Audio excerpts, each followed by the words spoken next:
Hello students, आज हम लोग चैप्टर शुरू करने वाले हैं यूक्लिड की ज्यामिति का परिचय, यानी इंट्रोडक्शन टू यूक्लिड्स ज्योमेट्री। सबसे पहले हम लोग बात करते हैं ज्यामिति की।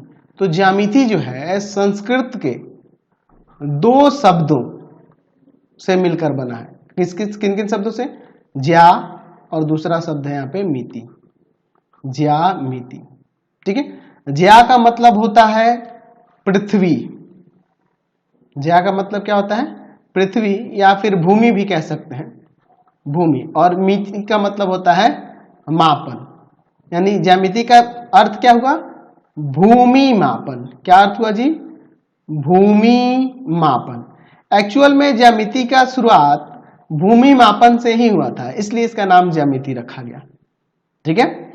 ऐसा विश्वास था कि प्राचीन काल में मिस्र और बेबीलोनिया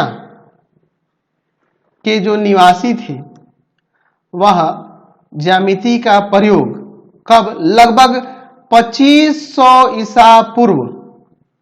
समझ रहे ना, बहुत पहले की बात हो गई। 2500 ईसा पूर्व, उस समय में ही इन्होंने ज्यामिति का अध्ययन थोड़ा बहुत जो भी था उस समय कर लिया था। उस समय ये लोग, वहां के निवासी, ज्यामिति का उपयोग अधिकतर भूमि को मापने के लिए, कोई गोदाम बना रहे हैं अनाज रखने के लिए तो उस गोदाम के आयतन के लिए, इन सब चीजों के लिए पहले प्रयोग होता था। ठीक है। तो फिर मिस्र और बेबीलोनिया से आगे चल के ज्यामिति का जो ज्ञान है वह फिर आपका यूनान पहुंचा। यूनान यानी कहने का मतलब आप ग्रीक भी लिख सकते हैं। यूनान यानी कि ग्रीक पहुंचा। वहां पे यूनानियों ने ज्यामिति के अंतर्गत बिंदुओं के बारे में, रेखाओं के बारे में, समतलों के बारे में, है ना जी, ऐसे आकृतियों का अध्ययन करना शुरू किया। और इसके संबंध में सबसे ज्यादा थेल्स ने अपने बहुत सारे प्रमाण दिए। ठीक है। एक्चुअल में थेल्स जो थे एक व्यापारी थे। ठीक है। थेल्स क्या थे? एक व्यापारी थे। कहां के व्यापारी थे? ये मिल्टस के व्यापारी थे। मिल्टस नगर के व्यापारी थे। इन्होंने प्रारंभिक वर्षों में व्यापार में बहुत धन कमाया और बाद में अपनी यात्रा और अध्ययन करके इन्होंने बहुत सारे ज्यामिति से संबंधित नियमों को दिया। और फिर ये बाद में फिर वापस अपने यूनान लौट आए। और यूनान में, एक्चुअल में ये यूनान में पहुंचकर, इसके कहने का मतलब है कि जब ये यूनान लौटे तो वहां के जितने भी उनके मित्र थे उनको पढ़ाना शुरू किया ज्यामिति। ठीक है। और ज्यामिति को जब पढ़ाना शुरू किया तो इनके पास बहुत सारे शिष्य भी आने लगे। और इनके सभी शिष्यों में से सबसे प्रसिद्ध शिष्य कौन थे? पाइथागोरस। यानी कि थेल्स के ही शिष्य कौन थे? पाइथागोरस। आपने सुना होगा पाइथागोरस प्रमेय के नाम, है ना जी। तो पाइथागोरस थेल्स के ही आपके क्या थे? एक शिष्य थे। थेल्स के ही शिष्य थे। और पाइथागोरस ने अपने गुरु से ज्ञान प्राप्त करके अपना एक स्कूल स्थापित किया।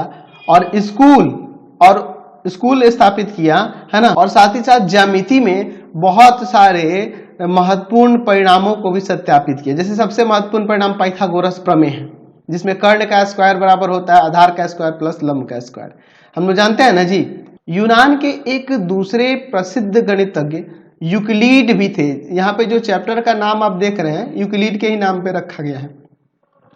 ये भी यूनान के ही एक प्रसिद्ध गणितज्ञ थे। ठीक है। इनका जीवन काल 300 ईसा पूर्व माना जाता है।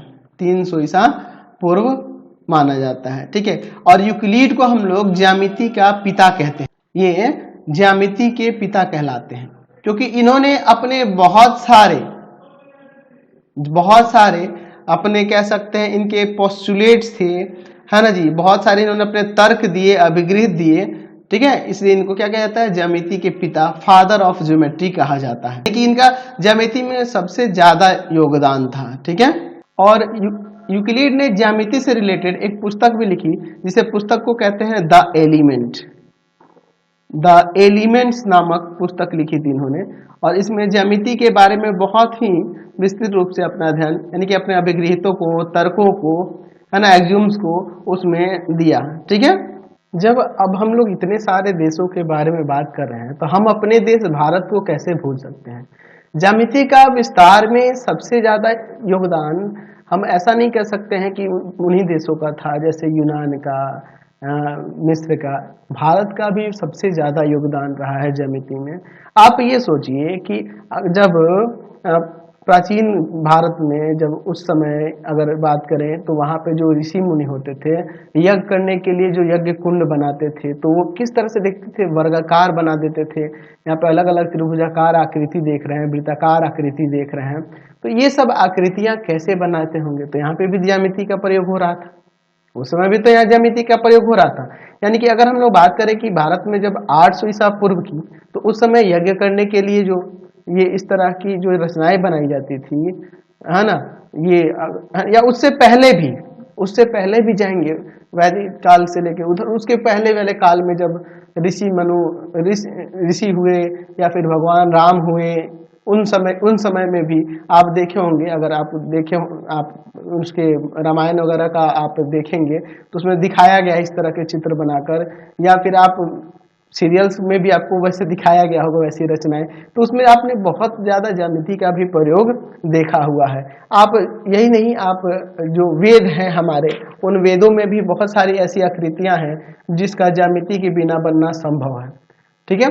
जैसे उसमें बहुत सारी त्रिभुजाकार आकृतियां, आप देखते हो कोई पंडित जो आप कोई राशि दिखलाते हैं तो उसमें भी अलग अलग प्रकार की ज्यामितीय आकृतियां बनी होती है, त्रिभुजाकार आकृतियां बनी होती है, कुछ इस तरह से भी आकृतियां आपको देखने को मिलती हैं। तो ये सब जो आकृतियां हैं ज्यामिति के ही प्रयोग से ये संभव हो सकती हैं। वैसे तो अब हमने ज्यामिति के बारे में बहुत कुछ समझ लिया है कि ज्यामिति की उत्पत्ति कहाँ से हुई, कैसे आया।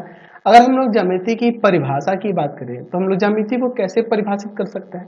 एक्चुअल में हम लोग ये ज्यामिति कहाँ पढ़ रहे हैं, गणित में पढ़ रहे हैं, तो हम इसे ऐसे परिभाषित कर सकते हैं कि ज्यामिति गणित की वह शाखा है, गणित की वह शाखा है जिसमें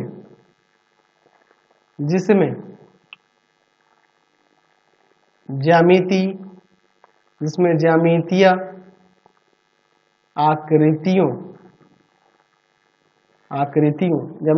यानी कि जैसे आपका बिंदु हो गया, है ना जी, रेखा हो गई,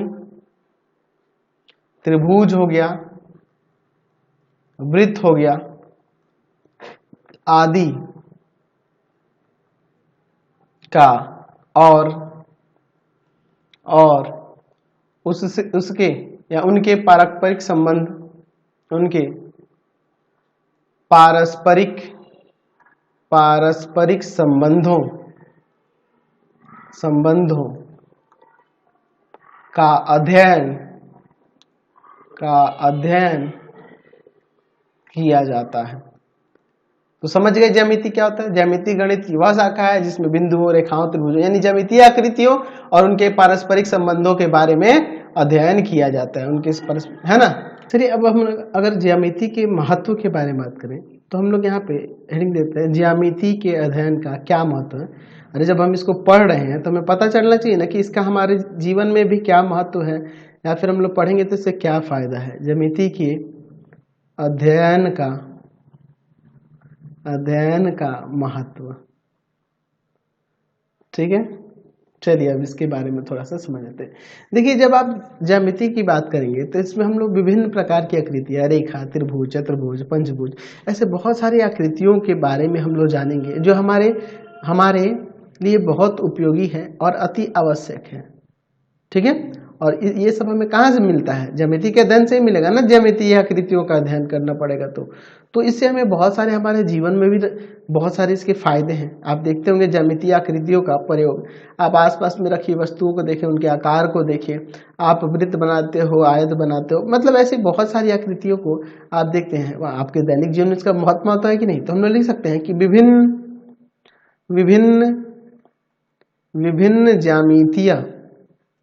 विभिन्न ज्यामितीय आकृतियों विभिन्न ज्यामितीय आकृतियों का ज्ञान जीवन में बहुत बहुत उपयोगी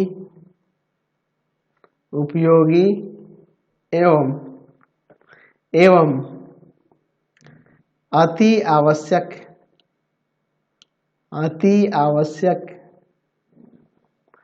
आवश्यक है।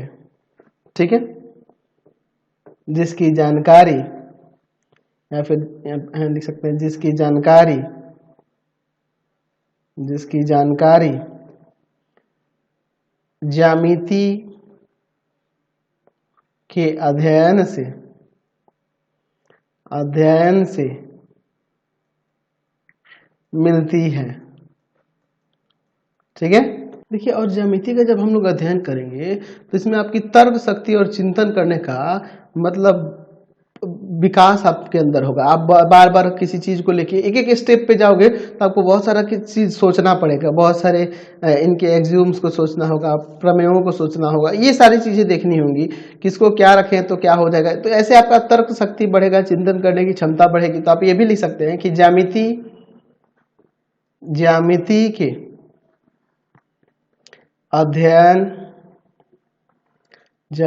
के अध्ययन में तर्कगत चिंतन की कदम कदम पर, ऐसे लिख देते हैं, कदम कदम पर आवश्यकता पड़ती है।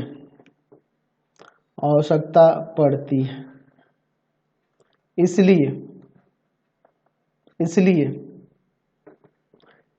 ज्यामिति के अध्ययन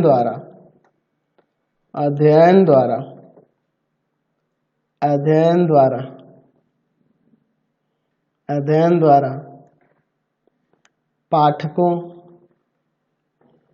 पाठकों के मस्तिष्क